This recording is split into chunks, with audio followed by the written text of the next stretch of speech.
23 వరకు ఉన్నటువంటి వాక్య భాగం జకర్యా చదువుతాడు.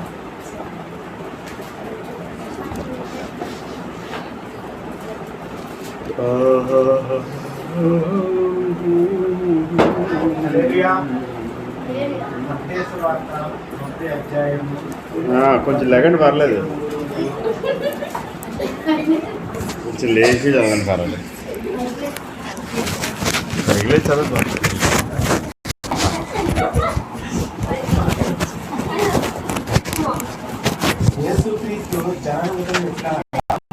ఆయన మరియా యేసేపునకు ప్రదానం చేయబడిన తరువాత వారి ఏకము కాకములకు ఆమె పరిశుద్ధాత్మ వలన గర్భవతిగా ఉండేది. ఆమె భర్తైన యేసేపు నీతిమంతుడై ఉండి ఆమెను అవమానపరచడం వల్ల రహస్యంగా ఆమెను విడనాడు ఉద్దేశించాడు. అతడు ఈ సంగతుల గురించి ఆలోచించుకుంటుండగా ఇదిగో ప్రభువు దూత స్వప్నమందు అతనికి ప్రత్యక్షమై, దావీదు కుమారుడైన యేసేపు నీ భార్య అయిన మరియను చేర్చుకున్నకు భయపడకు.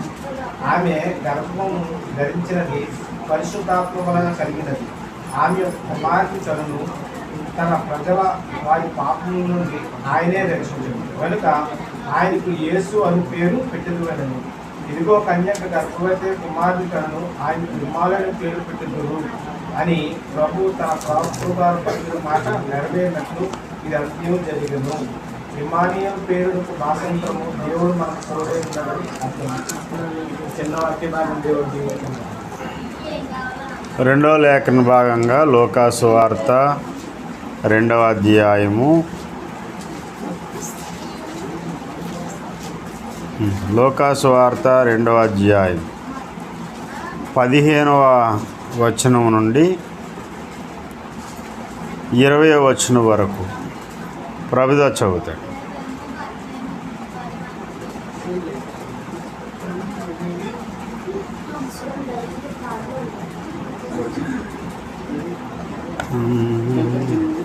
పదిహేను నుంచి 20 వరకు.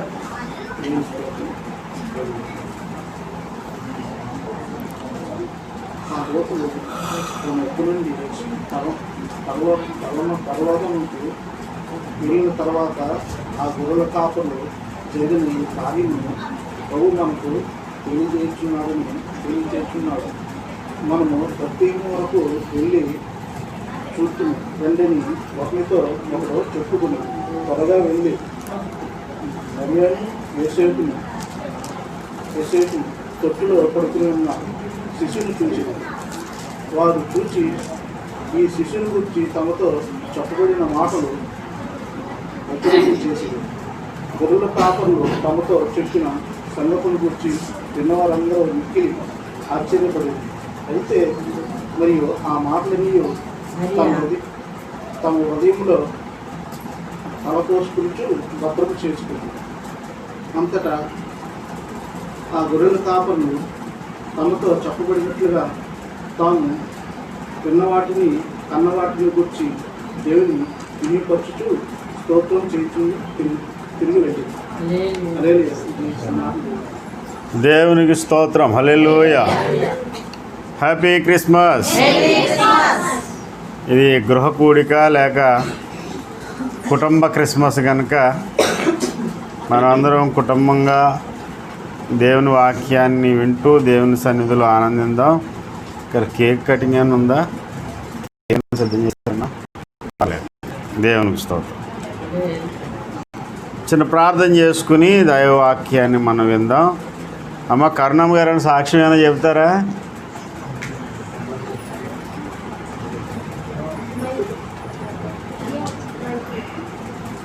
మంచినీళ్ళు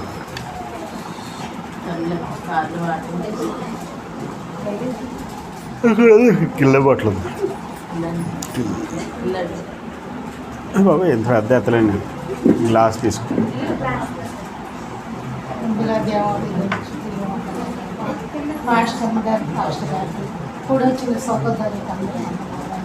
మైక్ అంజనమ్మ. మరి మయాన్ని నేను చాలా బలహీనత అయిపోయానండి. షుగర్ ఎక్కువైపోయి కళ్ళు తిరిగిపోయి పడిపోతానేమో అని భయం వేస్తుంది. అయినా దేవుడు అందుతాడు. అలా ఆ పరిస్థితిలో ఉన్న ఆ టయానికి నాయన మరి తెల్లారగట్లో 1 గంట ఎటువంటి పరిస్థితుల్లో ఉన్న దేవుడు ప్రార్థన చేస్తుంటానండి. మరి ఏ టయానికి ఏది చేయాలన్నది మధ్యాహ్నం వాక్యం చదువుకునేదాన్ని, సాయంత్రం కూడా ప్రార్థన చేసుకునేదాన్ని. మరి దేవుడు ఎంతగా నన్ను స్వస్థపరిచాడండి. మరి హాస్పిటల్కి వెళ్తే డాక్టర్లు అన్నారు, ఏంటమ్మా ఇంత ఎక్కువైపోయింది, ఏమంటే తండ్రి ప్రాబ్లం వల్ల రాలేకపోయామండి అని డాక్టర్కి చెప్పానండి. వాళ్ళేమో క్రమంగా మందులు వాడన్నారండి. మరి చక్కగా మందులు ఇచ్చారండి. అంతకంటే ముందు దేవుడి కృపను బట్టి నేను ఇంకా మరి ఎటువంటి పరిస్థితుల్లో కూడా ఒళ్ళు తూలిపోయి పడిపోతాను. ఎక్కడ దేవుడు నన్ను పడగొట్టలేదండి. దేవుడి కాపుదలు ఉందండి. నన్ను అంతగా నాయన దేవుడు స్వస్థపరిచాడండి. మరి ఎటువంటి ఇది మరి ప్రార్థన పెట్టుకోవాలని మరి ఆశపడ్డాను. ఆయన ఆశపడ్డ ప్రాణాన్ని దేవుడు తృప్తినిచ్చాడు. మరి తండ్రి మరి సేవకుని సంగతి అందరినీ కూడి ఇలాగ నేను ఆయన సూచించడానికి ఆరాధించడం కనపరచడం గొప్ప భాగ్యంగా తండ్రిని ఇచ్చాడండి.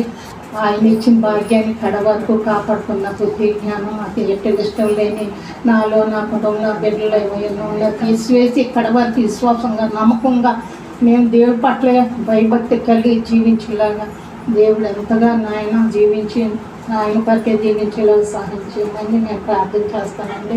మరి ఎంతగా నన్ను స్వస్థపరిచేయండి. మరి దేవుడు నాకు చాలా భయంకరంగా మరి ఆయన షుగర్ అంటే మాటలు కాదండి.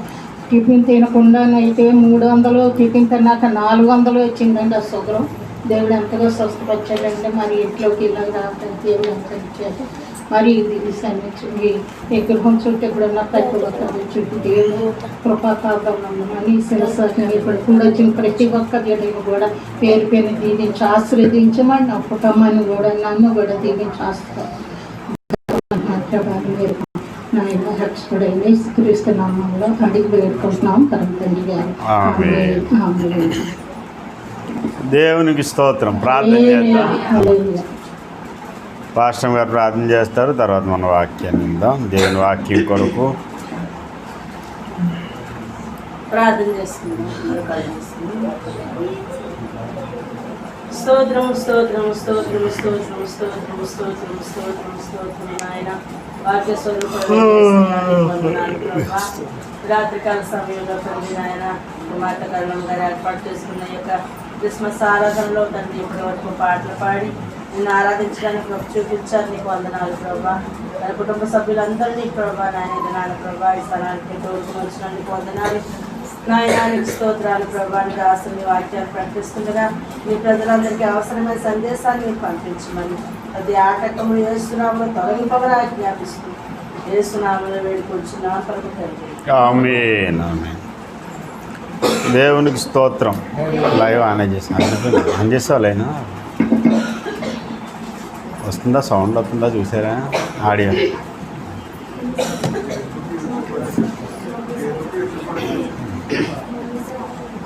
దేవునికి స్తోత్రం. హల్లెలూయా. దేవాది దేవుడైన యేసుక్రీస్తు ప్రభు వారి పరిశుద్ధ నామంలో మీ అందరికీ కూడా నా హృదయపూర్వకమైనటువంటి వందనాలు, క్రిస్మస్ శుభాలు తెలియజేస్తున్నాను. శ్రీనుబాబు చాలా సంతోషంలో మునిగిపోయాడు. కొడుకుతో ఆనందంతున్నాడు. కాసేపు వాక్యంతో కూడా ఆనందించు. దేవునికి స్తోత్రం. దేవుని పరిశుద్ధ వాక్య భాగంలో నుండి యోహాను సువార్త 4వ అధ్యాయము 24వ వచనాన్ని చదువుకుని దైవవాక్యాన్ని మనం ధ్యానం చేసుకుందాం. యోహాను సువార్త 4:24.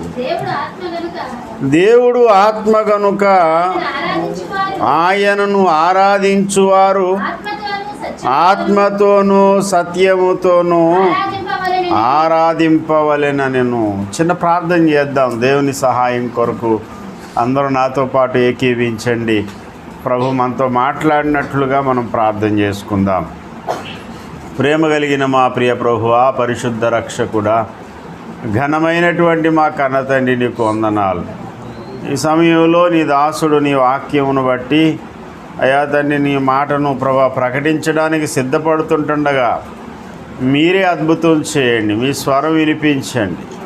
మీ ముఖ దర్శనం చేత నాయన మమ్మల్ని అందరినీ తృప్తిపరచండి. నాయన మీ నామానికి మహిమ తెచ్చుకోమని యేసు పుణ్యనామంలో వేడుకుంటున్నాం పరమ తండ్రి. ఆమేన్. మరొకసారి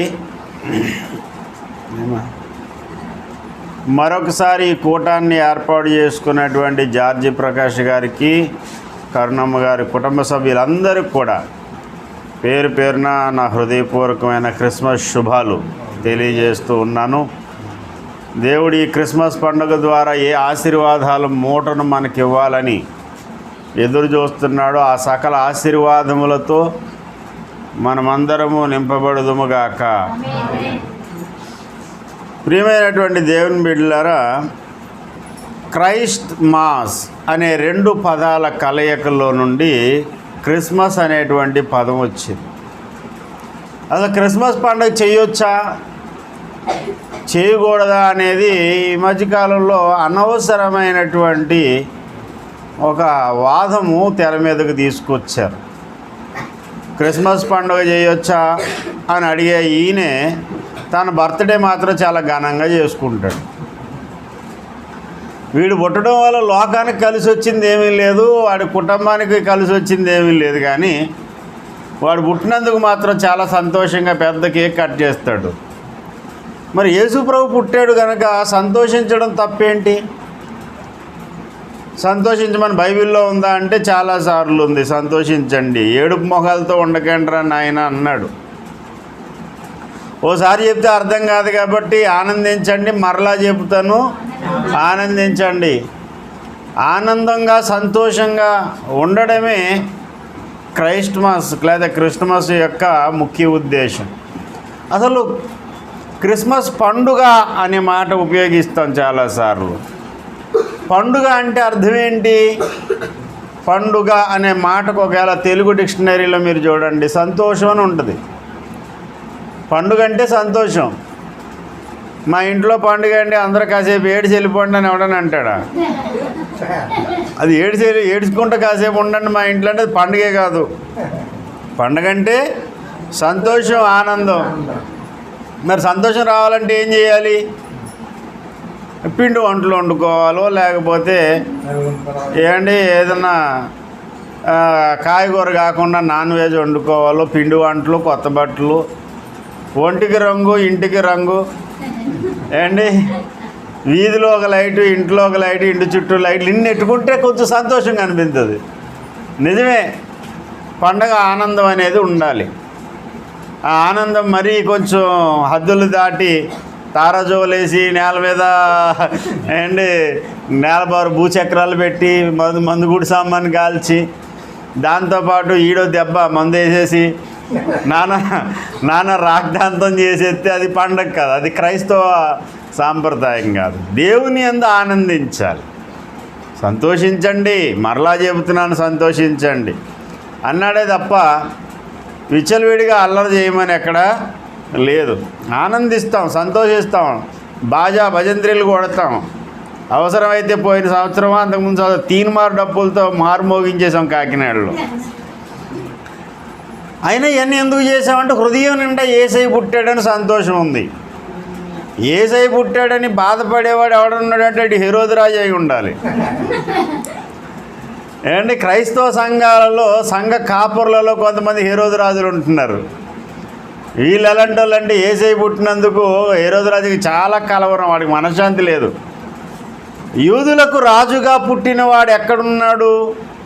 ఆయన్ని మేము పూజించడానికి వచ్చాం అనగానే కలవరంతో నిండిపోయాడు హెరోదు రాజు.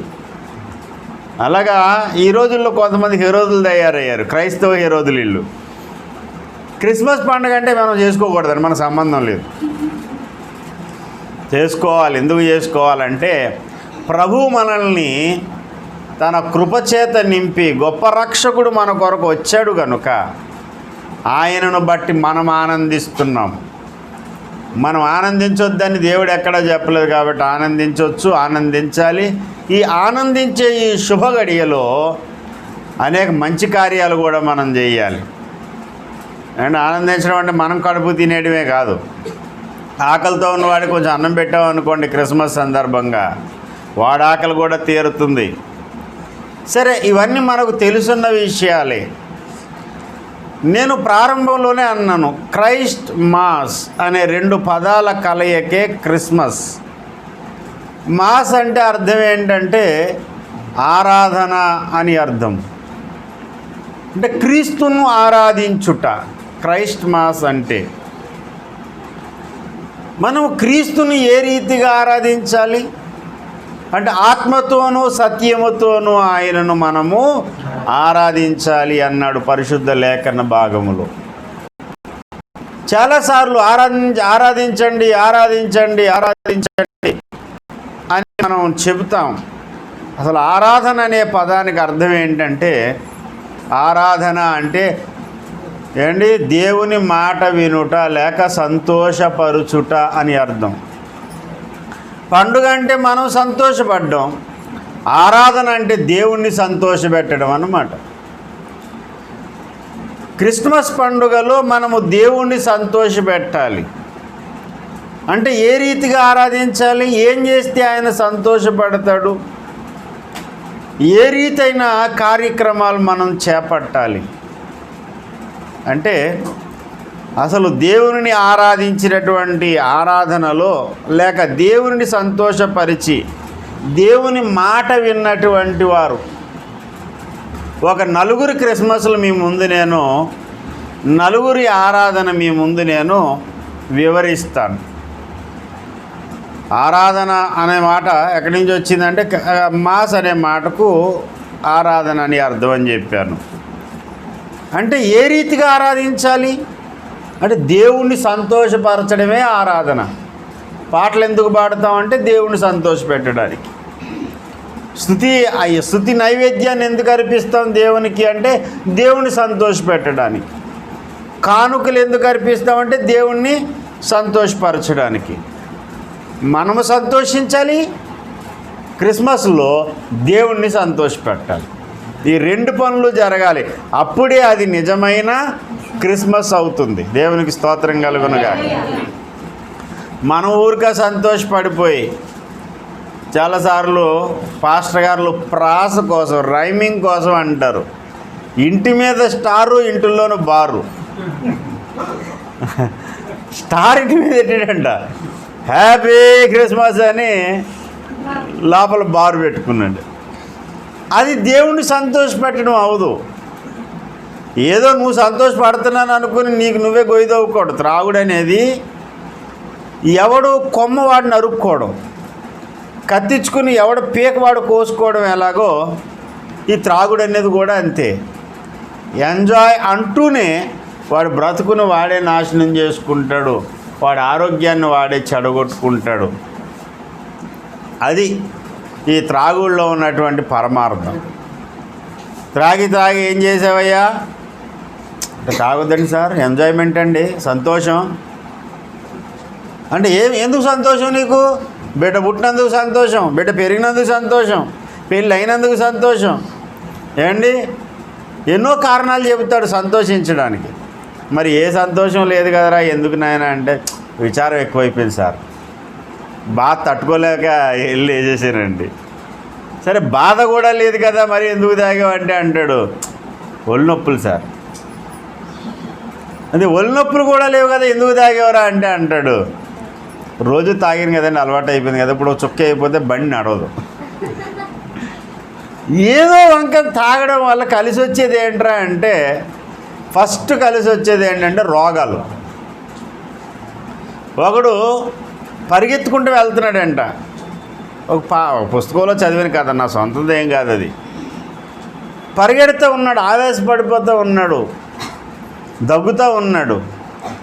అడిగారు ఎవరో, ఏమయ్యా ఇంత ఆయాసపడిపోతున్నావు, ఎంత దగ్గుతున్నావు, ఏంటి బాధ, ఏంటి నీ పరిస్థితి అంటే ఏం చెప్పనండి, పరిగెట్టి అలసిపోయాను. ఆయన అన్నాడంటే ఈ వయసులో కూడా మీరు ఎంత బాగా పరిగెట్టగలుగుతున్నారు, ఆయాసం వస్తే వచ్చింది, మేము పరిగెట్టలేకపోతున్నాం, నడవలేకపోతున్నాం. మేము ఈ 40-50 సంవత్సరాల వయసులోనే మేము ఎంత ఇబ్బంది పడుతున్నాం, మీరు చూస్తే ఈ వయసులో మీరు భలే పరిగెట్టగలుగుతున్నారు సార్, మీరు ఏమేమి తింటారు చెప్పండి అంటే వాడు చెప్పాడంట 10 పెట్టెలు సిగరెట్లు కాలుస్తాను నేను, 2 లీటర్ల లేదా 2 ఫుల్లు తాగుతాను, కైనీ ప్యాకెట్లు నవ్వులుతాను. అయ్య బాబోయ్, ఇన్ని నవ్వులుతూ ఈ వయసులో మీరు ఇంత పరిగెట్టడం అనేది చేస్తున్నారా? ఎందుకే సార్ మీ వయసు ఎంత అండి అని అడిగాడంట. 25 ఏళ్ళు అని చెప్పాడంట వాడు. వాడి వయసు 25 ఏళ్ళు. వాడు చూడడానికి ఎలాగున్నాడు?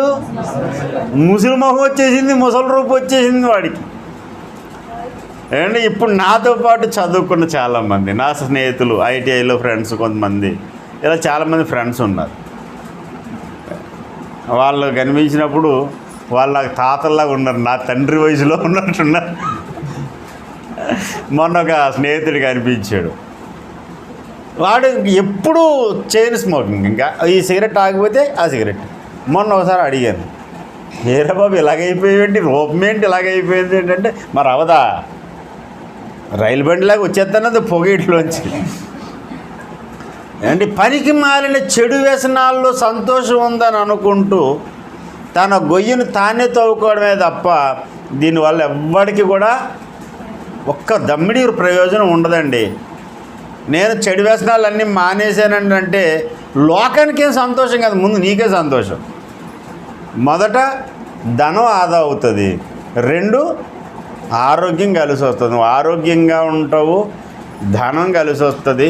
ఇక 3వ విషయం ఏంటంటే సమాజంలో కాస్త పరువు ఉంటుంది.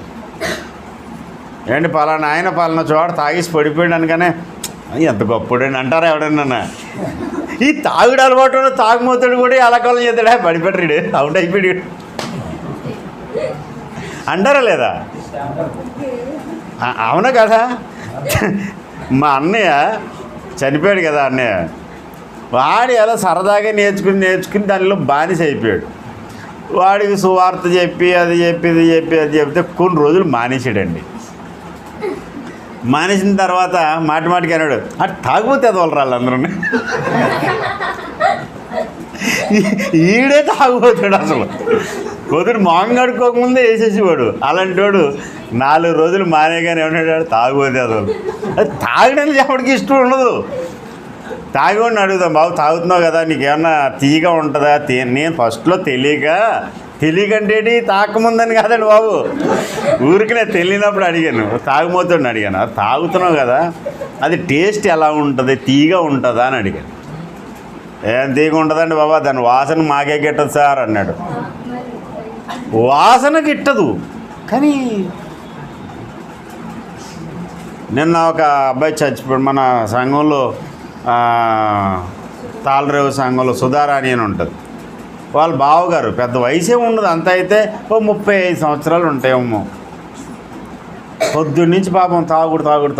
ఆ తాగుడు వల్ల కడుపు మండిపోతుంది అని చెప్పి బాధపడిపోయి దొర్లి ప్రాణం వదిలేసి. తాగుడనేది ఉపయోగం కాదు, అది నష్టమే. ఏదో సంతోషం అని మాయ చేశారు, మరుగు పెట్టారు, ఒక పేరు పెట్టారు దానికి. ఏంటయ్యా అంటే సంతోషం. ఏంటి నీ సంతోషం? నీ ఆరోగ్యాన్ని నీ చేతులారా నువ్వు పాడు చేసుకోవడం సంతోషమా? కాదండి. నిజమైన సంతోషం ఎక్కడుందంటే యేసయ్యలో ఉంది. దేవునికి స్తోత్రం కలుగునుగా. హల్లెలూయా. ఇక్కడ రికార్డ్ డ్యాన్సులు లేవు, బ్రేక్ డ్యాన్సులు లేవు, ఇక్కడేమో మందు బాటిల్ లేవు, కానీ ఇక్కడ సంతోషం ఉంది. ఎక్కడుందయ్యా సంతోషం అంటే హృదయము నిండా సంతోషం ఉంది. దేవునికి స్తోత్రం కలుగును. ఎవరో పాత పాట ఒకటి ఉండేది, సంతోషం పొంగింది పొంగి పొర్లుచున్నది. సంతోషం పొంగింది పొంగి ఏమైపోయిందంట, పొర్లిపోతుందంట. అంత పొర్లిపోయే సంతోషం ఏముందయ్యా నీకు? లంకి బిందెలు దొరికాయా, లేకపోతే మోదీ గారు ముద్రించిన నోట్లు ఏమైనా దొరికేసాయా? 2000 నోట్లు అవి కనపడమే మానేసినాయండి. అవి ఏమైనా దొరికాయి? అవి ఏమి లేవు, అవసరం లేదు. ఒకనికి ధనము విస్తరించిన నాటి సంతోషము కంటే నాకు అధికమైన సంతోషం కలదంటాడు భక్తుడైనటువంటి దావీదు. క్రిస్మస్ అంటే మనం సంతోషించాలి. వ్యర్థమైన ఆరోగ్యాన్ని పాడు చేసేటువంటి అల్లరితో కూడినటువంటి ఆనందాలు కాకుండా హృదయానందంతో ఇక్కడ ఏం చేసాం? పాటలు పాడుకున్నాం, ప్రభుని స్తుతించాం.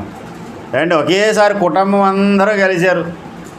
లాక్డౌన్లో కలుసుకోవడానికైనా ఏదో ఒకవేళ వచ్చినా సరే, అమ్మాబాబు విజయ్ నుంచి కుమార్ వచ్చిందా, కాకినాడ వెళ్తానా నేను, కాకినాడలో 7 కేసులు ఉన్నాయని ఈవిడ భయపడతారాడు, అంతా భయమే. ఇప్పుడు మీరే పిలిచారు అనుకోండి నన్ను, అప్పుడు అమ్మ బాబోయ్ మూతికి గుట్టు లేకుండా నేను వాక్యం, ఇన్ని భయంతో ఇప్పుడు వరకు బతికాం. ఇప్పుడు ఏదో కొంచెం ధైర్యం వచ్చేసింది, దేవునికి స్తోత్రం కలుగునే. ఇలాగ కుటుంబంగా కలుసుకుని అందరూ ఒక్కసారి ప్రభుని స్తుతిస్తూ ఆరాధిస్తూ, నేను మీ కుటుంబాన్ని బట్టి నేను ఇంకా సంతోషిస్తున్నాను. ఎందుకనంటే చాలా కుటుంబాలలో ఏంటి ఒకరినొకరు కలిసి మాట్లాడుకునే పరిస్థితులు లేవు, కానీ అందరూ ఒక చోట కూర్చొని చక్కగా దేవుణ్ణి ఆరాధించడం అనేది దేవుడిచ్చిన భాగ్యం. ఇది దేవునికి స్తోత్రం కలుగునగా. మనం సంతోషిస్తున్న ఈ తరుణంలో దేవుణ్ణి సంతోషపెట్టడం ఎలా, ఏం చేస్తే దేవుడు పడతాడు, ఏం చేయడం వల్ల దేవుడు ఆనందిస్తాడు అనేది మనం ఆలోచన చేద్దాం. మరొక మాట చెప్పాను ఏంటంటే, ఈ సంతోషపరచడమే ఆరాధన. తండ్రి అయిన దేవుణ్ణి సంతోషపరచడానికి మొదట యేసయ్య చేసిన ఆరాధన ఏంటో తెలుసా? దీన్ని ఏమంటారంటే యేసు ప్రభు వారి యొక్క క్రిస్మస్ అన్నమాట. ఏం చేశారు ఆయన? దయచేసి యెషయా ప్రవచన గ్రంథంలోనికి ఒకసారి మనం చూద్దాం. యెషయా ప్రవచన గ్రంథము 48వ అధ్యాయం 16వ వచనం.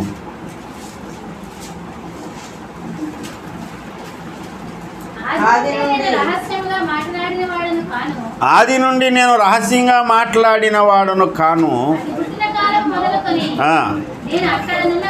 నేను అక్కడ ఉన్నవాడను, ఇప్పుడు ప్రభువగు యెహోవాయు ఆయన ఆత్మయు నన్ను పంపెను.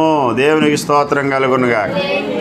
ప్రభువగు యెహోవాయు ఆయన ఆత్మయు నన్ను పంపించాను. ఎవరు పంపబడిన వారు ఎవరు? ఈ మాట్లాడే ఆయన ఎవరంటే 13వ వచనంలో అంటాడు, నా హస్తము భూమికి పునాది వేసాను. ఏంటి? నా హస్తంతో భూమికి పునాది వేశాను నేను, నా కుడి చేత్తో ఆకాశ వైశాల్యం అంతటిని వ్యాపింపజేశాను అని చెప్పి 15వ వచనంలో నేనే ఆజ్ఞ ఇచ్చువాడను, నేనే అతని పిలిచి తిని,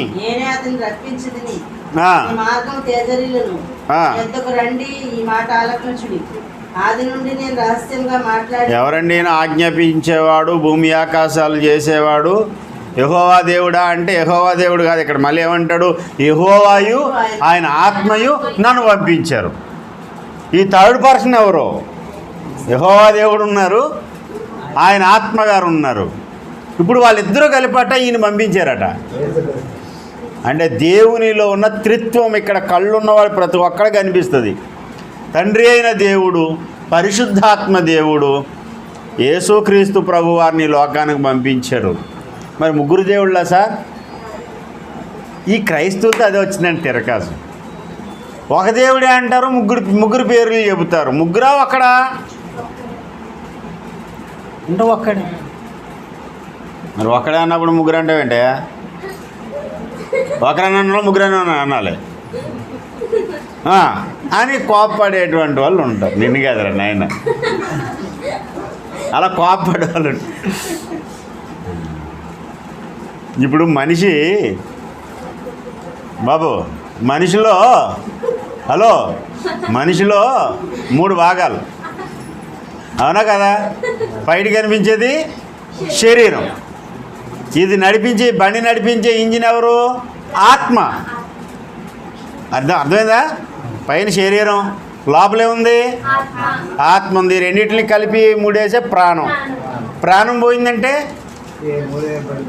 శరీరం వేరైపోతుంది, ఆత్మ వేరైపోతుంది. అందుకే ఎవడన్నా చచ్చిపోయాడు అనుకోండి, ఏమంటారో పోయాడండి.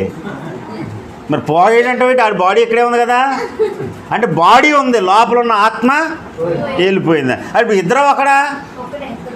ఒక మనిషిలోనే 2 భాగాలు ఉన్నాయి. ఆ రెండింటిని ముడేసే 3వ భాగం పేరు ప్రాణం అన్నమాట. అలాగే యెహోవా దేవుడు, యేసుక్రీస్తు ప్రభువారు, 3 అయిన పరిశుద్ధాత్మ దేవుడు.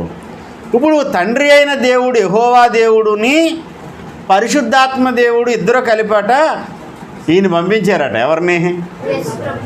దేనికి అంటే భూమి మీద మానవాళి పాడైపోయింది. పాడైన మనుషుల కొరకు మరణించడానికి వెళ్ళాలి. మామూలుగా ఏదో విందు చేస్తారో సింహాసనం ఎక్కిస్తారో కాదు. నా కుమారుడే నువ్వు వెళ్ళాలి నాయన. దేనికి వెళ్ళాలి అంటే అక్కడ సిలువ వేయబడ్డానికి వెళ్ళాలి. ఇప్పుడు మీకు ఎవరికైనా పని అప్పు చెప్పాను, పాస్టర్ గారని నా మీద గౌరవంతో వచ్చారు. బాబు గౌతమ్ బాబు నువ్వు చిన్న పని చేసి పెట్టిన ఆయన అంటే అలాగని పాస్టర్ గారు చేస్తానండి. కొంచెం ఏదో సాఫ్ట్వేర్ ఇన్స్టాల్ చేయబాబు బాగుంటుంది, మర్యాదగా ఉంటుంది. బాబు తాళరే వెళ్ళిన ఆయన కొంచెం నన్ను కొరడాలతో కొడదామని సిద్ధంగా ఉన్నారు. ఒక 4 దెబ్బలు తినేసి రా బాబు.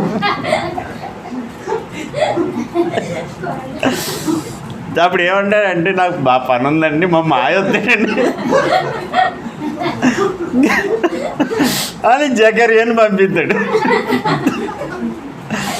మరి పునాది కదా, కాకినాడ సంఘానికి పునాది రాయిలట్టు మొదటి నుంచి ఉన్నాడు కదా. ఇప్పుడు నేను అడిగాను, బాబు మరి పునాది రాయి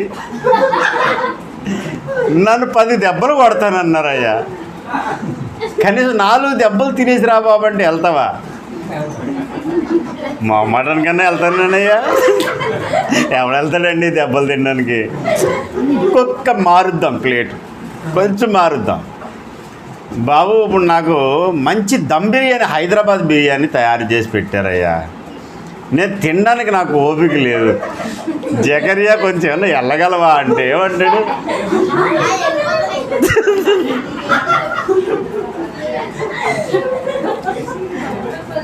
భూమి మీద మనుషులు పాపంలో ఉన్నారు, వాళ్ళ కోసం చావడానికి వెళ్ళాలి. ఎలాంటి చావు, ఎలాంటి మరణం అంటే ఈ భూమి మీదకి రావడమే అవమానం అండి. ఆయన మహిమ ఏంటి, ఆయన తేజస్సు ఏంటి, ఆయన యొక్క ఉన్నతమైన గొప్పతనం ఏంటి? కోటాను కోట్ల దేవదూతల ముందు ఆయన మహిమ తేజుడై పూజ నొందే దేవుడు ఆయన.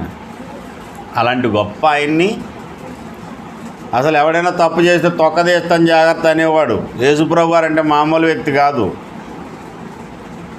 అలాంటి ఆయన పట్టుకుని యెహోవా దేవుడు, పరిశుద్ధాత్మ దేవుడు అంటున్నారు. మీరు వెళ్ళండి ఒకసారి భూమి మీదకి వెళ్తే మర్యాద జరుగుతుంది. ఏంటో మర్యాద? పుట్టేదేమో దిక్కులేని చోటు, ఆ ప్లేసు కూడా కాదు అది. ఇప్పుడు ఒక అమ్మాయి డెలివరీ చేయాలంటే ఎక్కడన్నా ఒక మంచి ప్లేస్ తీసుకెళ్తారు, హాస్పిటల్లో లేకపోతే ఒక ఇల్లు. ఆరు బయట ఎక్కడో తెలియదు, చలిగాలి, భయంకరమైన మంచు కురిసే వేళ ఆరు బయట చలిగాలిలో పుట్టడానికేమో ప్లేస్ లేదు. సరే పడుకోబెడదామంటే చూడండి మళ్ళీ ఎలాంటి పాన్పో, పశువులు మేత మేసే తొట్టట, ఆ తొట్టులో పడక. మీకు అన్నీ చెప్పాను ఆర్డర్లు వరుసగా. మీకేమో పలానా ఊరు వెళ్ళాలి బాబు, ఊరు వెళ్ళగానే 4 కొరడలతో 4 దెబ్బలు కొడతారు, తీసుకెళ్ళి నిన్ను ఆ దెబ్బలతో నిన్ను ఏం చేస్తారంటే మండే గొచ్చమే పడుకోబెడతారు అని 1 by 1 ఆఫర్లు అన్నీ చెప్పేమని అనుకోండి, ఎవడన్నా వెళ్తాడా? వెళ్ళు. కానీ యేసయ్యకి తెలుసు, తండ్రి చెప్పవసరం లేదు, భూమి మీదకి వెళ్తే ఏం జరుగుతుంది అంటే అన్నీ తెలుసు. పుట్టడానికి కానీ పెరగడానికి కానీ, పెరిగిన తర్వాత ఆయన అన్నమాట, ఆకాశ పక్షులకు గూళ్ళున్నాయి, పక్షులకు గూళ్ళున్నాయి కానీ నక్కలకు బొరులు ఉన్నాయి, మనుషులు ఉండడానికి ఇల్లులు ఉన్నాయి. మనుషు కుమారుడైన నాకు కనీసం తలవాల్చడానికైనా నాకు స్థలం లేదు.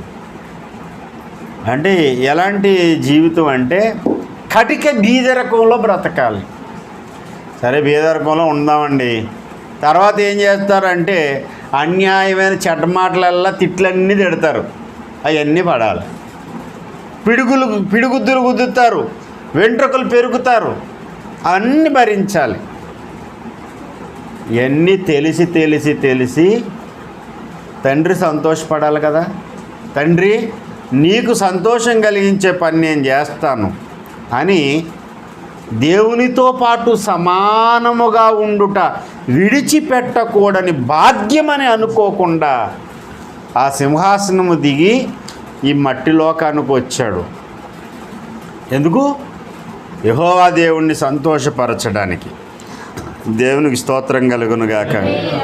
ఇది యేసయ్య చేసిన క్రిస్మస్ అన్నమాట. ఏండి క్రిస్మస్ అంటే ఏం చెప్పాను? ఆరాధన. క్రిస్మస్ అంటే ఆరాధన. దేవుణ్ణి మనం సంతోషపరచడం అండి. దేవుణ్ణి సంతోషపరచడం అంటే ఏంటో తెలుసా? దేవుని చిత్తం నెరవేర్చడానికి అది ఎంత కష్టమైనా పర్వాలేదు, అది నాకు ఘనత తేకపోయినా పర్వాలేదు, అది నాకు అవమానమైనా పర్వాలేదు, అది నాకు నష్టమైనా పర్వాలేదు, నేను భరిస్తాను, నిందను భరిస్తాను, అవమానం భరిస్తాను, దేవుడు చెప్పింది చేస్తాను అనుకోవడమే క్రిస్మస్లోని పరమార్థం. క్రీస్తు ప్రభు వారి ఆరాధన అయిపోయింది. మరి భూమి మీద అడుగు పెట్టాలంటే ఎలాగా? రక్త మాంసయుతమైన దేహం ధరించాలి. ఊరికినే పైనుంచి దిగి వచ్చేసి నేను పరిశుద్ధుడిని, నన్ను సిలువేసేయండి అనకూడదు. మనలో బ్రతకాలి, కానీ పాపము లేనివాడిగా పుట్టాలి. పాపము లేనివాడిగా పుట్టాలంటే ఏ తల్లిదండ్రులకు పుట్టినా సరే వాళ్ళ రక్తంలో నుండి జన్మ పాపం అనేది పుట్టుకొచ్చేస్తుంది. జన్మ పాపమైనటువంటి శరీరం కలిగిన వాడు యజ్ఞానికి పనికిరాడు. పాపం లేనివాడు కావాలి. ఇప్పుడు ఎవరు కావాలంటే ఒక కన్యక కావాలి. ఒక కన్యక గర్భములో దూరి ఆయన ఈ భూమి మీదకి రావాలి. ఎవరు ఒప్పుకుంటారు? అంటే మరియమ్మ దగ్గరకు వచ్చాడు గబ్రియల్ దేవదూత. దయాప్రాప్తురాలా నీకు శుభం అనగానే ఆమె ఆలోచిస్తుందంట, ఏంటంటే శుభవార్త, మాకు పెళ్ళి కుదిరింది కదా, మాకేమన్నా సారికి ఏమైనా డబ్బులు ఇస్తున్నాడా దేవుడు అన్నట్టు ఆలోచిస్తుందంట అమ్మగారు. ఆలోచిస్తుంటే బాంబు వేల్చాడు గబ్రియల్ గారు. ఏమన్నాడంటే, నువ్వు గర్భవతి అవుతావు, కుమారుని గంటావు అనేసరికి మరియమ్మ గారు హడిలిపోయింది దెబ్బకి. ఏంటి నేను గర్భవతి అవడం? అయ్యా, నేను పురుషుని ఎరుగనటువంటి దానిని, అసలు నా పెళ్ళి అవ్వలేదు, పురుషుని ఎరుగనటువంటి నేను ఎలా గర్భవతిని అవుతాను, ఎలా పిల్లల్ని కంటాను? ఒకవేళ ఎలా పిల్లల్ని కానీ కంటే సమాజం నన్ను ఏమంటుంది? ఇవన్నీ ఆలోచనలతో దేవుని ముందు చెప్పినప్పుడు అప్పుడు గబ్రియల్ దేవదూత గారు అంటారు, అమ్మా, సర్వోన్నతుని శక్తి నిన్ను కమ్ముకుంటుంది. దేవుని బలం వల్ల, దేవుని శక్తి వల్ల, దేవుని ప్రభావం వల్ల, దేవుని లీల నీ గర్భవతి అవ్వడానికి కారణం. ఆయనే నీ కడుపులోకి దూరతాడు. నువ్వేమీ తప్పు చేయలేదు, మంచి చేయలేదు. ఇప్పుడు టెస్ట్ ట్యూబ్ బేబీలు తయారు చేస్తున్నారు. ఫలదీకరణం చేసినటువంటి ఆ పిండాన్ని ఒక తల్లి కడుపులో పెడతారు. అలా 9 మాసాలు మోసి ఆ బిడ్డను కనివ్వడానికి అద్దె గర్భం అన్నమాట. అమ్మ, నీకు 2 లక్షల రూపాయలు ఇస్తామమ్మా, మాకు పిల్లలు లేరు, నా భార్య ఏమో గర్భసంచి ప్రాబ్లం ఉంది, కొంచెం నీ సంచిలో కొంచెం మొయ్యాలి, ఒక 9 నెలలు మోస్తావా అంటే మోస్తానండి.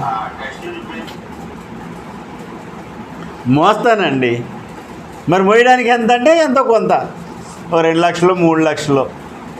ఈ వ్యాపారం ఎక్కువైపోయింది మధ్యకాలంలో. సరే, ఏదేమైనా అటు పక్కన ఉంచండి.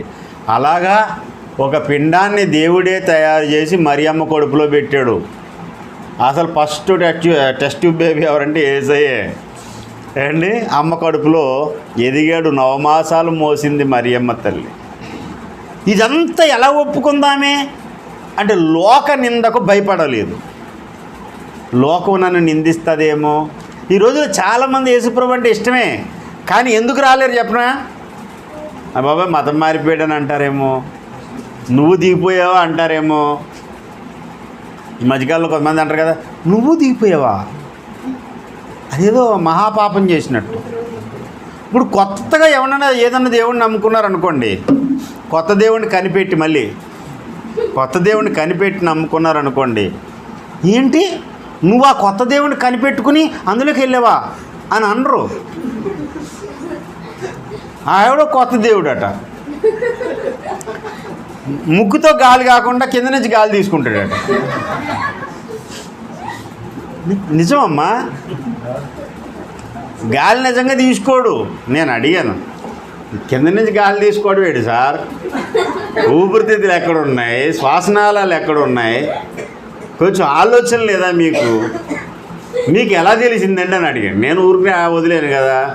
అడిగితే మైక్ కిందన పెట్టారట. మైక్ కిందన పెడితే సౌండ్ వచ్చిందంట. ఓరి నాయన, సౌండ్ పీల్చినప్పుడు రాదే, ఎప్పుడు వస్తుంది? మైక్ పెట్టారండి, మైక్ పెట్టినప్పుడు మైక్ నోటి దగ్గర పెడితే అంటే వచ్చింది సౌండ్ రాదు కదా. మరి సౌండ్ వచ్చిందంటే ఏం చేసాడు ఆయన? నేను చెప్పకూడదు, లైవ్లో ఉన్నా. నమ్ముతారు ఆయన మహత్వం అండి. అందుకని ఆయన దేవుడు. మరి ఇలాంటి వాడు నమ్ముకున్న వేరే తిట్టేవాడు ఎవడో ఉండడు అక్కడ. తిట్టడం మానేసి పక్కన పెట్టి ఈ కొత్తదాన్ని నమ్ముకున్నారండి. మధ్యకాలంలో ఒక 15-20 సంవత్సరాల కిందట ఓం శాంతి మతం వచ్చింది ఏమండి. తెగ వెళ్ళిపోయారు. కాకినాడలో వాళ్ళు ర్యాలీ చేసి ఎగ్జిబిషన్లో పెట్టి అన్నీ చేస్తుంటే పొల్లంటే ఇదేదో కొత్తది. వెళ్ళిన చాలామంది మానేశారు. ఎందుకు మానేశారంటే ఏడు సార్ ఏదో అనుకుని వెళ్ళాం కానీ ఉల్లిపాయలు తినొద్దు అంటున్నారు, మటన్ తినొద్దు అంటున్నారు, ఏమో భార్యనేమో అక్కని పిలవమంటున్నారు, ఏం బాగాలేదు సార్ ఇదేమి అని మానేశారు. అంతే తప్ప ఎవడు దాడి చేయలేదు వాళ్ళ మీద. ఏమయ్యా బుద్ధి లేదా?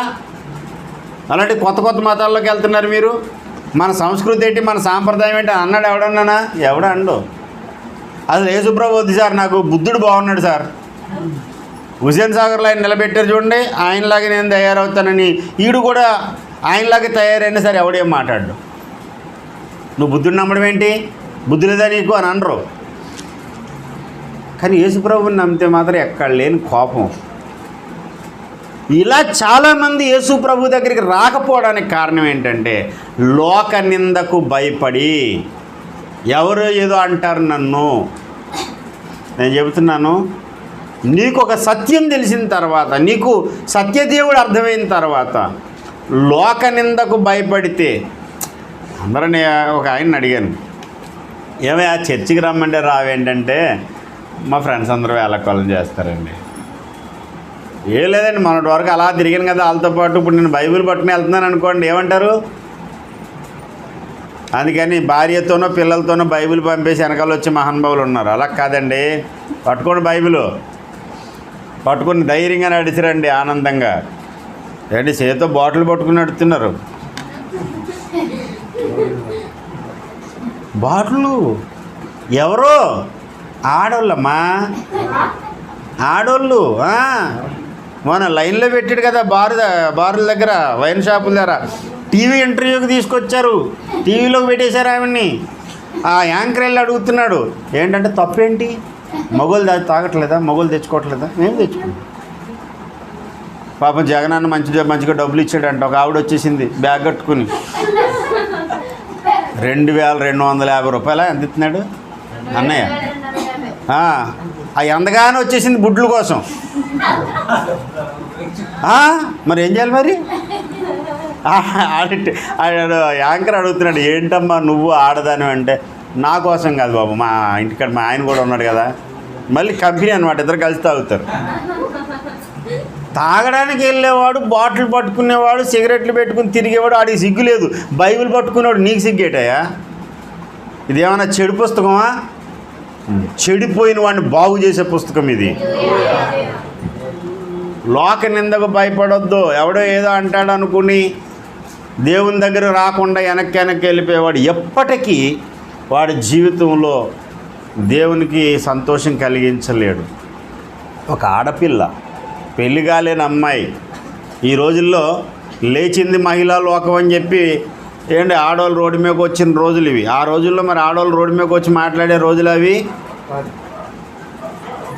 నా చిన్నప్పుడు ఒక ఆవిడ ఎప్పుడో ఇలా సినిమా రోడ్లో సైకిల్ దొక్కుని వెళ్తుంది. మేమందరూ ఆశ్చర్యం, ఆడవాళ్ళు సైకిల్ దొక్కేస్తున్నారా, ఆడవాళ్ళు సైకిల్ దొక్కేస్తున్నారా? ఇప్పుడేంటి లారీ కూడా నడిపేస్తున్నారు. ఏంటి బాగా పాతకాలంకి వెళ్ళిపోతే ఒక 100 ఏళ్ల కిందట, 2000 సంవత్సరాల కిందట అప్పుడు స్త్రీలు రోడ్డు మీద వచ్చి మాట్లాడే పరిస్థితులు ఉన్నాయా? లేవు. స్త్రీలు డైరెక్ట్గా మాట్లాడి రోడ్డు మీద తిరిగే అవకాశమే లేనటువంటి రోజులు అవి. శంగు కూడా తీసేవారు కాదంట. నిజమే. మరి భర్త పేరే చెప్పేవారు కాదు పెద్దవాళ్ళు. అడగండి ఇప్పుడు కూడా చెప్పరు.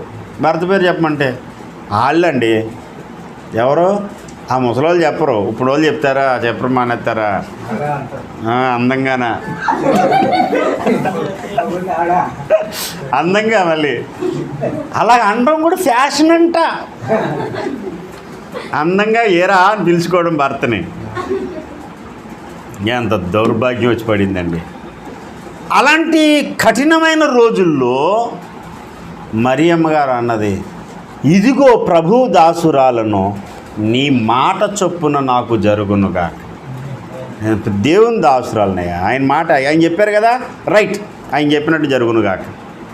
ప్రియమైన దేవుని బిడ్డలారా, అదండి అసలైన క్రిస్మస్ అంటే. దేవుని నోటి మాట చొప్పున జరగాలంతే, ఎవరేమని అనుకోనిగాక. మనుషులందరూ నన్ను వెలివేయనియండి. మా అమ్మగారు ప్రభుని నమ్ముకుంటే అన్నారంట, నేను వెలివేసేస్తాను.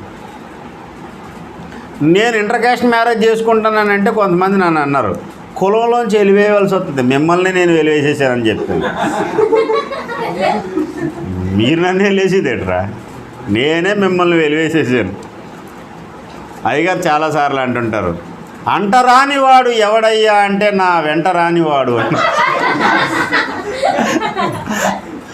ఎవడరా అంటరాని వాడు అంటే నా వెంట రానివాడు. నేను నడిచే దారి సరైనప్పుడు, దేవుని చిత్తానుసారమైనప్పుడు, దేవుని సంతోషపరిచేది అయినప్పుడు ఎవడేదో అనుకుంటాడండి. చాలామందికి యేసుప్రభు కోసం తెలుసు ఏమండి. మన భారతదేశానికి రాష్ట్రపతిగా చేసినటువంటి సర్వేపల్లి రాధాకృష్ణ గారికి కూడా తెలుసు. ఆయన శిష్యుడు సుధాకర్ మీనన్ గారు వేదములు చదువుతుంటే వేద పురుషుడు యేసుప్రభు అని అర్థమైందట. సుధాకర్ మీనన్ గారి దగ్గరికి వెళ్ళి సర్వేపల్లి రాధాకృష్ణ గారి దగ్గరికి వెళ్ళి అడిగారట సుధాకర్ మీనన్ గారు, సార్ ఇదంతా ఏడు సార్, బైబిల్లో ఉన్న యేసుప్రభుకి మన వేదాల్లో ఉన్న విరాట్ పురుషుడు యజ్ఞ పురుషుడికి చాలా పోలికలు ఉన్నాయి, యజ్ఞమైన ప్రజాపతి కనపడుతున్నాడు, ఏంటి సార్ ఇదంతా అంటే, నీకు సత్యం దొరికిందయ్యా, వెంబడించిపో అని చెప్పాడట ఆయన. మరి అదే సార్ మీరు రారా అంటే సర్వేపల్లి రాధాకృష్ణ గారు అన్నారు, నేను కానీ వచ్చానంటే అయిపోతుంది నా సీను. ఆ గౌరవం ఉండదు సమాజంలో. లోక నిందకు భయపడి చాలామంది క్రీస్తు దగ్గర నుండి దూరం అవుతున్నారు, క్రీస్తు దగ్గరికి రాలేకపోతున్నారు. ఒక సత్యం అని తెలిసిన తర్వాత ఎందుకు అడిగేయలేకపోతున్నావు అంటే ఒకటే కారణం, లోక నిందకు భయపడి. మరియమ్మ ఆరాధన ఏంటంటే లోక నిందలే సార్, ఏ నింద ఎవడేమనుకుంటా అనుకోని అండి, నవ్వుతే ఆడు నోరే కనపడుతుంది. నాకేంటి, దేవుడి చిత్తం నేను నెరవేరుస్తాను. రాళ్ళు వేసుకుంటూ చంపేస్తారా, చంపిని చావడానికైనా నేను సిద్ధమే, దేవుని మాట నెరవేరుస్తాను అనుకుంది మరియమ్మ. అది మరియమ్మ గారి క్రిస్మస్. ఇంకా మూడవ క్రిస్మస్ ఎవరిదంటే యోసేపు గారిది. ఈ సంగతి తెలిసింది యోసేపు గారికి. మరియమ్మ కడుపు వచ్చిందంట, మరియమ్మ గర్భవతట, దారి తప్పేసి ఉంటుంది. ఇదేంటిది మన వంశంలో మన జాతిలో ఉందా, ఇశ్రాయేలు గోత్రంలో ఎలాంటిది ఉందా అని అందరూ అనుకుంటూ ఉంటే యోసేపు గారికి కూడా అనుమానం వచ్చింది. ఎందుకంటే బాబు ఇలాంటిదని చేసుకుని నా పరువు చేసుకోవడం ఎందుకు. యోసేపు పెద్దోడు, మరియమ్మ కంటే చాలా పెద్దోడు, వయసులోనే పెద్దోడు. చరిత్రకారులు చెప్తారు ఇంచుమించు 50 ఏళ్ళు పెద్దోడట, చాలా పెద్ద వయసు ఇద్దరికి. అందుకే యేసుప్రభు వారు సిలువ ఎక్కేసరికి యోసేపు గారు చచ్చిపోయాడు, పెద్ద వయసు అయింది. మరి కరెక్ట్గా బైబిల్లో లేదు. ఆలోచించాడు, వయసుని బట్టి కూడా కొంచెం ఆలోచన ఉంటుంది కదా, ఆమెను ఎందుకంటే అవమానపరిచేది, రహస్యంగా వదిలేస్తే పోలా అనుకున్నాడు. ఈ లోపల మరలా దేవదూత గారు కనిపించారు. యోసేపు, నీ భార్య అయినటువంటి మరియను చేర్చుకొనుటకు నీవు భయపడొద్దు. ఆమె ఉత్తమురాలయ్యా, మరియ ఉత్తమురాలు. ఆమె పరిశుద్ధాత్మ దేవుని శక్తితో నింపబడినటువంటి ఆమె. దేవుడే ఆమెను కడుపులో దూరాడు. అనగానే అది కూడా నిద్రలో కల్లో మాట్లాడాడు దేవుడు. నిద్ర మేలుకొని, దేవా నీ చిత్తం చొప్పున జరుగునుగాక అనుకున్నాడు. మరియ దగ్గరికి వెళ్ళి మరియను చేరదీశాడు. 9 మాసాలు ఆమె మోసి చక్కని బిడ్డను కనే వరకు ఆమెకు చేదోడు వాదోడుగా ఉన్నాడు. ఇది ఎవరి క్రిస్మస్? ఇప్పుడు అడుగుదాం, ఆడవాళ్ళకి ఎలా ఉంటుందో మగవాళ్ళకి ఈడే చెడిపోయిందని చేసుకున్నాడు బ్రతికి, ఈడితో బ్రతికేనేంటిది అని అనొచ్చు.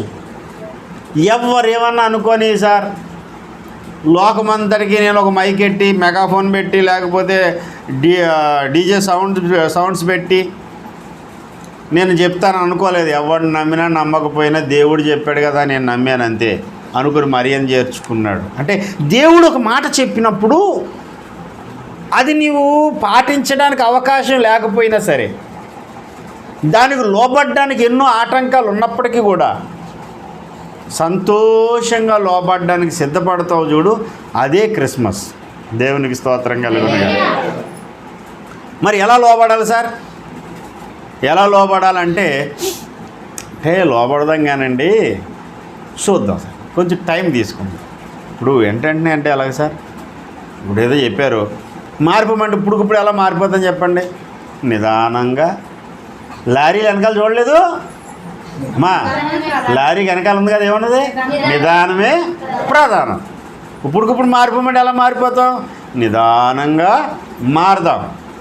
కొంతమంది అంతా చూద్దాం, చేద్దాం, కంగారేంటి, మారదాం అంటే ఈ లోపల పోదాం. ఎప్పుడు పోతావో నీకు తెలీదు. నువ్వు మారే లోపల నువ్వు చూద్దాం చేద్దామని మీనమేషాలు లెక్కెట్టుకుంటా చూసుకుంటే అసలు నీకే రోజులు లెక్కెట్టేసే రోజు వచ్చేది. జాగ్రత్త. క్రిస్మస్ అంటే ఏంటో తెలుసా? దేవుని మాట వినడమే కాదు, వెంటనే పాటించడం. యేసై పుట్టారండి, మరియమ్మ యేసైకు జన్మనిచ్చింది, ప్రసవించింది. పొత్తిగుడ్డలతో చుట్టి పశువుల తొట్టులో పరుండబెట్టారు. ఈ వార్త గబ్రియేల్ దేవదూత గారు పొలంలో పశువులను మేపుకుంటున్నటువంటి గొర్రెల కాపరులకు చెప్పాడు వెళ్ళి. వాళ్ళు ఏం చేశారు? బైబిల్ ఏమని చూడండి. నేను అందుకనే ప్రభుదాస్తో ఆవచనం చదివించాను. లూకాసు వార్త 2వ అధ్యాయము 15 నుంచి ఉన్నటువంటి వాక్య భాగం చదవండి. ఆ దూతలు తమ యొద్ద నుండి పరలోకముకు వెళ్ళిన తర్వాత ఆ గొర్రెల కాపర్లు జరిగిన ఈ కార్యమును ప్రభువు మనకు తెలియజేయించి ఉన్నాడు. మనం బెత్లెహేము వరకు వెళ్ళి చూద్దాం రండని ఒకరితో ఒకరు చెప్పుకుని త్వరగా వెళ్ళి మరియను యేసేపును తొట్టిలో పడుకుని ఉండే శిష్యులను చూసి. క్రిస్మస్ అంటే ఏంటో తెలుసా? దేవుని చిత్తానుసారమైన పని చేయడమే కాదు, అది తొందరగా చేయడం. త్వరగా రాత్రికి రాత్రే పరుగున మందలు విడిచిపెట్టి మహిమ కలిగిన రాజు భూమి పుట్టాడు సార్, ఆయన మనం పూజిద్దాం రండి అని పరిగెత్తుకుని వెళ్ళారు. ఈరోజు నేను చెబుతున్నాను, దేవుని యొక్క కార్యము, దేవుని సంతోషపెట్టే కార్యం చేయడానికి, దేవుని మహిమపరిచే కార్యం చేయడానికి పూనుకున్నటువంటి మనం ఒక మంచి పని చేయాలనుకుంటే లేట్ చేయడం ఎందుకండి? ఏంటి కొంతమంది నన్ను ఎటకారం చేస్తారు. అలాంటి నేను మనిషిగానే లెక్కాను. నేను ఒక మనిషిగా కూడా నేను లెక్కాను. ఎందుకంటే దేవుని కార్యం నేను చేసేటప్పుడు చూద్దాంలే, చేద్దాంలే అనుకున్నవాడిని చూస్తే నాకు మండిపోద్ది. దేవుని కార్యం మంచి పని అనుకున్నప్పుడు ఏం చేయాలి?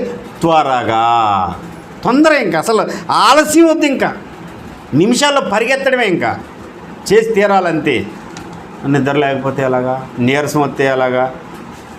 అంటే నీరసం వస్తే వస్తుంది, దేవుడు బాలం పరుస్తాడు. నిద్ర వస్తే ఏం చేస్తే తర్వాత పడుకుంటాం, వాయిదా వేసేస్తాం. ఇప్పుడు క్రిస్మస్ అంతా నిద్రలు ఉండవు.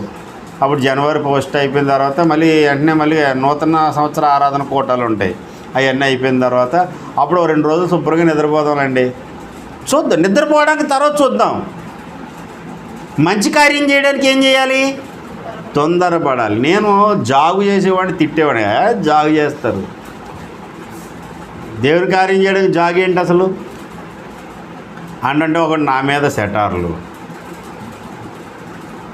మిమిక్రీ సత్యనారాయణ గారు ఒక మిమిక్రీ చెప్పారు, అలుపుడు ఎప్పుడు పలుకు. అది కొంచెం ఒక ఆవిడ కంగారుగా చెప్తుంది అనమాట. డలుపుడెప్పుడు పలుకు అంటుంది అనమాట. అంటే నేను అంత తొందరపడి చేయడం అంటే అలా ఉందట. రే సువార్త కూటం ప్రారంభించండి రా, ఎందుకు ఊసులు పెట్టుకుంటారు మీరు అసలు, పరిగెత్తండి అని నేను కోప్పడితే నాకు తెలియదు అన్నట్టు నాకు సెటార్ వేస్తున్నాడు వీడు. అల్పుడెప్పుడు పలుకు అన్నట్టు ఉంది పాస్టర్ గారి పని అంటున్నాడు. ఏం చేయాలి చెప్పండి అలాంటి? అందుకని నేను చెప్పాను ఇందాక, ఆయన ఒక మనిషిగానే చూడండి. నేను దేవుని కార్యం చేయడానికి మాత్రం ఏం చేయాలి? వెంటనే వెంటనే వెంటనే మారు మనసు పొందడానికి వెంటనే, బాప్తిజం పొందడానికి వెంటనే త్వరపడుతూ మంచి కార్యం ఏది చేయడానికైనా. అప్పుడు ఇల్లు కాలిపోతుంది సార్. ఇప్పుడు ఏంటి, మనం ఇల్లు కాలిపోతుంది. నిదానమే ప్రధానం. ఏం చేయాలమ్మా? నిదానంగా మనం ఆలోచించి అసలు ఏ బకెట్, స్టీల్ బకెటా ప్లాస్టిక్ బకెటా, ఏ బకెట్తో నీళ్ళు వేస్తే బాగుంటుంది అది మొదట మనం. ఇప్పుడు నీళ్ళు తెచ్చేసామండి, అందులో సోడియం ఎక్కువ ఉన్న నీళ్ళు వేస్తే తొందరగా ఆరుతుందా, సోడియం లేని వాటర్, బోరింగ్ వాటర్ లాంటిది వేస్తే బాగుంటుందా? ఇవన్నీ ఆలోచించాడా? బుద్ధి జ్ఞానం ఉన్నవాడు ఎవడన్నా ఏం చేస్తారమ్మా? ముందు ఏదో నీళ్ళు, రెండు నీళ్ళు చుక్కలు వేయాలి, ముందు ఆర్పాలి, మంట ఆర్పాలి. జ్ఞానం కలిగిన వాడు చేసే పని అది. రక్షణ పొందండి రా నాయన అంటే ఆలోచిస్తాడు, సత్యంలోనికి రండి రా నాయన ఆలోచిస్తాడు, సువార్త ప్రకటించాలంటారా బాబా ఆలోచిస్తాడు, ప్రార్థన చేయరా బాబా అంటే ఆలోచిస్తాడు. నీ జీవితం అంతా ఆలోచించుకుంటే ఎప్పుడు నువ్వు దేవునికి లోబడతావు? దేవదూత గారు వచ్చి చెప్పగానే అనయా పొద్దుటే వెళ్ళడం లేనియా అండ్ ఎవరో ఇల్లు కాలిపోయి ఇబ్బంది పడుతున్నారు అనుకోండి, నాకు తెలిసిందంటే వెంటనే ఏం చేయాలి? ఫస్ట్ ఏం చేయాలి? మన ఇల్లులో జోబిల్లో బల్లల మీద అన్నీ చూడాలి. బల్లల మీద చూస్తే ఏం కనపడతాయి? గిన్నెలు కనపడతాయి. అవి చాలా కాలం మరి తోముకోవడం, మళ్ళీ అక్కడ పెట్టుకోవడం, మళ్ళీ తోముకోవడం, పెట్టుకోవడం. ఉపయోగం ఏముంది? అవి ఉపయోగించే సమయం ఏంటంటే ఎవడన్నా ఇల్లు కాలిపోయినప్పుడు అవన్నీ చక్కగా తీసి శుభ్రంగా తుడిసి ప్యాక్ చేయాలి. రెండోది ఏం చేయాలి? బీరువాలు చూడాలి, బట్టలు ఉంటాయి. ఎందుకండి వేస్ట్ అవన్నీ ఉతుక్కోవడం బోళ్ళంత కష్టం. అవి శుభ్రంగా మళ్ళీ ఎందుకు కొత్త బట్టలు కొనుక్కోవచ్చు. ఇప్పుడు పాత ఏమన్నా 10 చీరలు ఉన్నాయనుకోమ్మా, 10 చీరలు ఉన్నాయి కదా, ఇంకెందుకులే కొత్తవి అనుకుంటావు. ఆ 10 వాటిల్లో ఒక 5 చీరలు ఇచ్చేసావు అనుకో, మళ్ళీ పండుగ వచ్చినప్పుడు ఒక 5 కొత్తవి వస్తాయి మనకి. అందుకని ఏం చూడాలి? పైకి చూడాలి, ఇరువ చూడాలి, జోవి చూడాలి. ఇది చూసుకుని పరిగెత్తడమే. ఇంకా ఏం కావాలి వాళ్ళకి, ఏం అవసరం ఉంది. ఇలాంటి సమయంలో కొంతమంది నాకు సలహా అవుతారు, 2 రోజులు ఆగి వెళ్దాంలేండి. హుదూద్ తుఫాన్ వచ్చింది. హుదూద్ తుఫాన్ వచ్చినప్పుడు అక్కడి నుంచి మన ఈశ్వర్ డానియల్ అనే ఫోన్లో నేను అన్నయ్యతో మాట్లాడాను. అన్నయ్య ఎలాగుందంటే భయంకరంగా ఉంది తమ్ముడు ఇక్కడ హుదూద్ తుఫాన్ సమయంలో. మేము అప్పుడు అవిడి వెళ్తున్నాను, అవిడి ప్రార్థనకి వెళ్తున్నాను. నేను దారిలో ఉన్నట్టుగా ఫోన్ వచ్చింది. అప్పటికప్పుడు వెంటనే కొంతమంది సలహా ఇచ్చారు, 2 రోజులు ఆగి వెళ్దాం. అక్కడ మంచినీళ్ళు కూడా లేకుండా మన వాళ్ళు ఇబ్బంది పడుతున్నారు. హుదూద్ తుఫాన్లో వైజాగ్ అంతా మనం చేయకపోవచ్చు, కనీసం మన రక్త సంబంధులు ఉన్నారు కదా, మన అగాపే వాళ్ళు ఉన్నారు కదా, అగాపే వాళ్ళందరూ మన రక్త సంబంధులే కదండి. మరి వాళ్ళకి కనీసం ఒక మంచినీళ్ళు బాటిల్ అనే ఇవ్వచ్చు కదా. అలా కాదు సార్, 2 రోజులు ఆగితే దాస్ బాబు అదే వచ్చింది నీతోటి అంతానా, లేచింది లేడికి ప్రయాణం అంటే ఏంటి? అలా కదన్నా, ఒక ఐడియా. మన దగ్గర వ్యాన్ ఉంది కదా, నీ దగ్గర కానీ అన్నీ రెడీ చేసి ఉంటే 2వ ట్రిప్ వేద్దాం అంటే కొంతమంది కోప్పడ్డారు. ఎవరు కోప్పడి నేను లెక్క చేయను అసలు. అందక్కడ ఆకలితో ఉన్నారు. 400 లీటర్లు మంచినీళ్ళు పట్టుకెళ్ళాం. అప్పుడు మన అల్లవరాజు గారు ఫోన్ చేశాను, ఇలాగ వెళ్తున్నాం. రండి మేము రెడీ. అప్పుడు మన ఎల్పిఎస్ రెడ్డి గారు, మొత్తం కూరలందరూ, దావీద్ గారు, మొత్తం రాజ్యకర్రీ అందరూ టక్ టక్ టక్ టక్ టక్ మన జోబీలు తీశారు, పైన తీశారు, కింద మొత్తం అన్నీ ఎక్కడక్కడే నిమిషాల్లో వచ్చేసినాయి. మంచినీళ్ళతో సహా మొత్తం అన్నీ పట్టుకుని కృపారాకు ఫోన్ చేశాను, నీ దగ్గరే ఉంది. నా దగ్గరే ఉంది, ఎండు చేపలు ఉన్నాయన్నాడు. తెచ్చే ఎండు చేపలు ఉంటే అదే అనవసరమైన ఫుడ్ అది. మీ దగ్గర ఏముంది? ఏసే అడగలేదు, ఏమన్నాడు? మీ దగ్గర ఏముంది? ఒకడు ఆకలి తీర్చాలంటే ముందు మన దగ్గర ఏముందో చూడాలి. మన ఏమన్నా అమెరికా నుంచి డబ్బు వస్తే చేద్దామండి. కొంతమంది ఉన్నాను, మనది ఏమన్నా 4 ఎకరాల పొలం ఉంటే అప్పుడు మనం అండి ఒక 40 బస్తాలు పండితే 10 బస్తాలు ఇద్దాం. అసలు నీకు పొలం రాదో, నీకు 20 బస్తాలు ఇచ్చి మనసండి. నీకు ఒక మంచి కార్యం చేయడానికి ఏం చేయాలమ్మా? త్వరపడాలి. ఆ త్వరపడే క్రిస్మస్ ఎవరు చేశారు? గొర్రెల కాపర్లు చేశారు. దేవుని సంతోషపరచాలి. దేవుడు చెప్పాడు ఈ సమాచారం కాబట్టి వెంటనే చేయాలనుకున్నారు. యెహోవా దేవుని మాట వినడానికి ఎన్ని కష్టాలైనా నేను పడతానని కిందకు దిగి వచ్చాడు యేసయ్య. లోక నిందకు భయపడకుండా గర్భవతి అవ్వడానికి ఇష్టపడింది మరియమ్మ. అందరూ వేళకోళం చేస్తారేమోరా బాబు అనుకుని యోసేపు గారు మూలను ఉండిపోకుండా యోసేపు గారు కూడా దేవుని మాటకు లోబడ్డాడు. గొర్రెలు ఏమైపోతాయో ఆలోచించకుండా, ఆలస్యం చేయకుండా వెంటనే పరిగెత్తుకుని వెళ్ళి పరుగునెళ్ళి యేసును చూసి ఆరాధించారు. అది గొర్రెల కాపర్ల క్రిస్మస్. ఇలా చెప్పబోతే ఇంకా చాలా చెప్పొచ్చు. ఆఖరిగా నేను అడుగుతున్నది, ఇప్పుడు మన క్రిస్మస్ ఏంటి? మనం ఏం చేస్తున్నాం? మనం ఎలాగున్నాం? దేవుని మాటకు, దేవుణ్ణి సంతోషపరచడానికి మనం తీసుకునే నిర్ణయాలు ఎలా ఉంటున్నాయి? లోకనిందకు భయపడుతున్నామా? జాగు చేస్తున్నామా? ఎవరేవో అనుకుంటారులేండి, అంత సీరియస్ అనుకోలేదండి. నేను ఒకరు బాగాలేదు సార్, ఐసీయూలో పెట్టారండి అంటే ఎవరు కూడా ఏం మాట్లాడలేదు. నేను అడిగాను, ఇదేంటి అంత సీరియస్గా ఉండి ఐసీయూలో పెట్టారంటే ఒకరు కనీసం పలకరించలేదు ఏంటనంటే అంత సీరియస్ అనుకోలేదండి. అంటే సిల్లీగా ఉన్నవాడిని తీసుకెళ్ళి ఐసీయూలో పెడతారా? ఒకరిని ఐసీయూలో ఎప్పుడు పెడతారు? బయట పెట్టడానికి కుదరదు. డాక్టర్లు అందుబాటులో ఉండాలి. నిమిషానికి ఏది ట్రీట్మెంట్ అందిస్తే బాగుంటుందో చూసుకోవాలి. అలాంటి పరిస్థితుల్లోనే ఐసీయూలో పెడతారు అండి. ప్రియమైన దేవుని బిడ్డలారా, అంత సీరియస్ అనుకోలేదండి. దేవుని మాటలు అనుకోవద్దు. దేవుని కార్యం కొరకు సీరియస్ మైండ్తో ఉండాలి. చాలా ప్రాముఖ్యమైనది ఇది. నేను చెయ్యాలంతే, ఎంత కష్టమైనా ఎంత నష్టమైనా పర్వాలేదు అని ఇష్టపడి చేయడమే మన క్రిస్మస్ అవుతుంది. ప్రియమైన దేవుని బిడ్డలారా, మనం సంతోషించడానికి కూడుకున్నాం, క్రిస్మస్ పండుగ అని చెప్పుకున్నాం. ఇప్పుడు దేవుణ్ణి సంతోషపరచడానికి నేనేం చేయాలి? ఎవరికి వాళ్ళు ప్రశ్న వేసుకోండి. నీవున్న స్థితిలో, నువ్వే స్థితిలో ఉన్నావో ఆ స్థితిని బట్టి నువ్వేం చేయాలో దేవుడు నీతో మాట్లాడతాడు. నువ్వు ఏం చేస్తే దేవుడు సంతోషపడతాడు. ఇప్పుడు నేను బాప్తిసం తీసుకుంటే దేవుడు సంతోషపడతాడంటే బాగుంటుందా? ఆల్రెడీ బాప్తిసం తీసుకునే 25 సంవత్సరాలు అయిపోయింది. ఇప్పుడు నాకు అది అవసరం లేదు. దేవుని సేవకు వెళ్తే దేవుడు నిన్ను బట్టి సంతోషపడతాడంటే ఆల్రెడీ సేవలో ఉండే 15 ఏళ్ళు అయిపోయింది. ఇప్పుడు ఏం చేయాలి అంటే, నా వరకు నేనేం చేయాలో దేవుడు నాతో మాట్లాడతాడు. నీ వరకు నువ్వేం చేయాలో దేవుడు నీతో మాట్లాడతాడు. ఆఖరిగా నేను చెబుతున్నాను, దేవా నిన్ను సంతోషపరచడానికి నేనేం చేయాలి అని ప్రార్థన చేయండి. ఆయన మీతో చెప్పినట్టు చేయండి. అప్పుడు అసలైన క్రిస్మస్ జరుగుతుంది. అట్టి కృప దేవుడు మనకు అనుగ్రహించునుగాక. రండి మనం ప్రార్థన చేసుకుని ముగించుకుందాం. ప్రార్థన.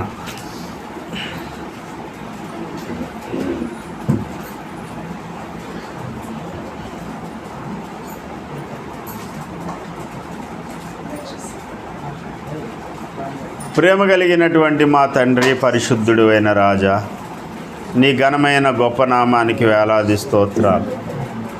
ఈ దినం ప్రభువా, ఈ కుటుంబ